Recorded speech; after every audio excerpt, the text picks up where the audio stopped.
Hi, hello guys. My name is Douglas Viegas. I'm from São Paulo, Brazil, channel Nunca, Mexa, and I'm extremely excited to be here just to start. So it is a pleasure to meet you, John and Quincy.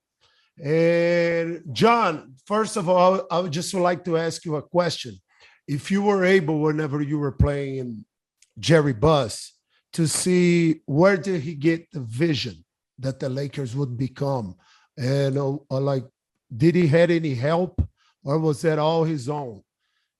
Oh, sure. He had a lot of help. I mean, in his front office, I mean, you can see in the show how much Jerry, one of the reasons he was so great was he understood when to delegate.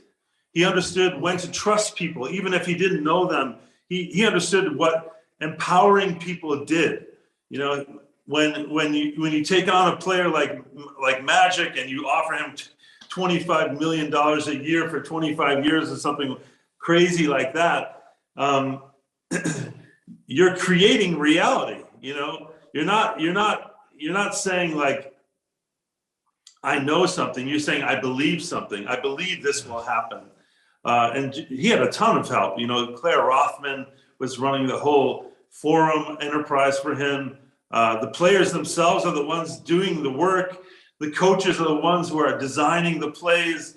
And Jerry was like just someone with a vision who was almost there for moral support. And of course, all the financial dealings that he had to do to make this whole dream happen was mostly him and his business partner, Frank Mariani. But yeah, you know, he was a vision guy. And that's what a great leader does, I think. You know, the capability for greatness might be there in a group of people, but somebody needs to say, yes, we can do it. Let's head in this direction. We're doing it now. You know, like there's a cohesion that happens when a leader does that. And Jerry was brilliant at that. Thank you very much, John. Appreciate it. I think you answered it all. I'm sure you answered it all when you said the ability to delegate and to trust the right people. So I appreciate that. And Quincy, you played arguably the greatest basketball player of all time. And were you able to feel, he was always a superstar, but when he got to Hollywood, things got completely different. Were you able to feel what Magic Johnson felt when, what was that like to become this huge star? Was that like just part of the regular part of the process, or was also the people that he was around? Were you able to feel anything like that? Yeah, I think just coming from Muskegon, Michigan, that's where I'm from.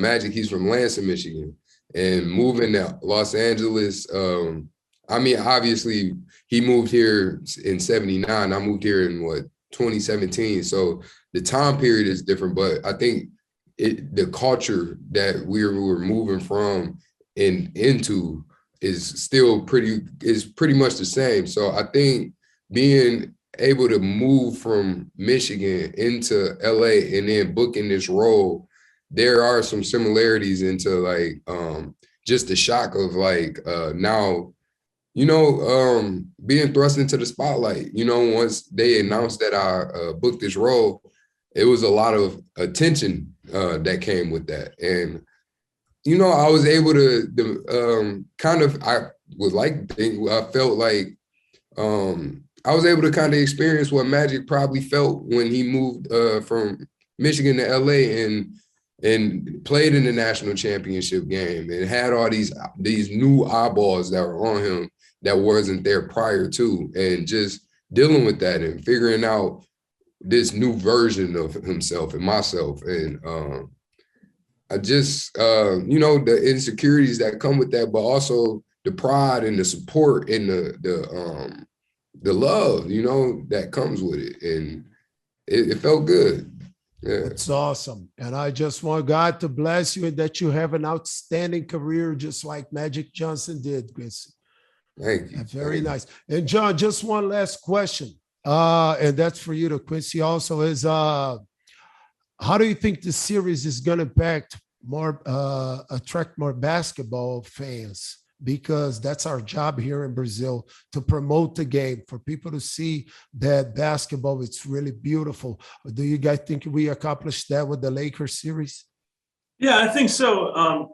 Not only because we show intricately how the game itself works and what happens within the game, the small little changes that are fascinating in the flow of the game, but what it's like behind the scenes in a major sports franchise. You know, I think Magic Johnson, to a lot of younger people these days, is like an iconic name. You know, less than a human being who went through a lot of intense experiences when he was a young man. And I think when you see what it was really like for these people, for Jerry and for Magic, for Kareem, all of them, I think it makes you just understand in a deeper way what it's like to be a basketball player, beyond all the heroic kind of images that you get from watching the games themselves.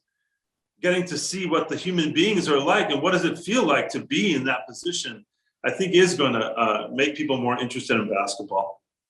Yeah. Guys, I appreciate everything that you guys have done. I'm a huge fan.